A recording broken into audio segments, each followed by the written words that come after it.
This one is titled BA in English, which is probably common.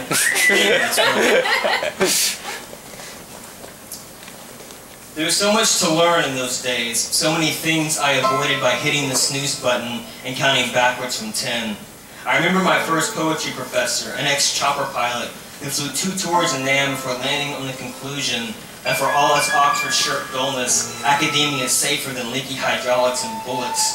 And how one night, over beers and corn dogs, he confessed he's still terrified of trees, except the ones that stand half dead and lonesome against the horizon, like you'll see driving west down I-40 towards Amarillo, where there's little more than clouds and feedlots.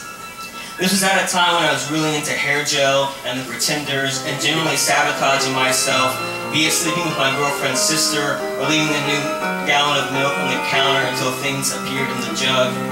I suppose reading the canon and getting high with Mike Chandler between classes kept me sane, just as the adjunct professor who complained about her band director husband and his boring trumpet, when she should have been dishing Huck Finn and the transformative power of rafting, kept me entertained, even if I wanted to tell her every Monday, Wednesday, Friday to stick to the fucking text.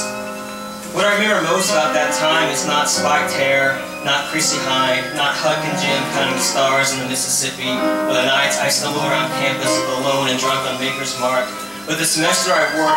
worked nights in the adult GED program at Tomlinson Middle School, where every evening I was paired with Frank, since I was new and he habitually chewed the bones of his past, the ones you and I keep buried in the yard, like how he'd sneak up close and talk softly about shooting so much heroin he had to inject it in his cock, the last usable vein in his body. These details clearly bothered my coworker Sonia, who didn't care that Frank was a hardcore biker until he wrecked himself into a coma after slamming his Harley to the side of the minivan, or that his brain had smashed against the snow globe of his skull until families of neurons blew apart and drifted down to the glittery street below. Now when he carefully reads and pronounces chili, he can't remember if it means it's cold outside or that it's something to eat when the weather turns blue.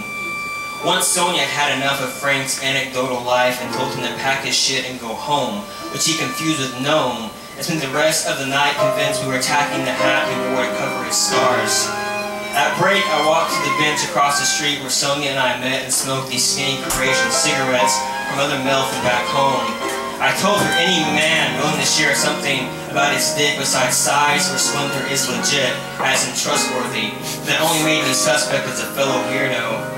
Then I had to go back inside and explain that spicy is not a designation of weather, but is relative to food, like chili with an I. That it's all relative. You can read Wordsworth at the back of a cake cereal box and find beauty in truth or not. That we're all guilty of bait and switch as we say one thing, but mean something else entirely. And I thought this would comfort Frank, as it did when I discovered I could burn my girlfriend's toast or sleep with her sister and the universe would judge me the same. But he just stared into his workbook and looked up at me and said, "Direct decapitated my girlfriend." And I wanted to say, "I know, Frank, but tomorrow's a new day. The forecast said there's a chance the weather will be nice and spicy, and if it's not, remember to hit the snooze button and count backwards from 10, whispering, 'There's no place like Nome.'"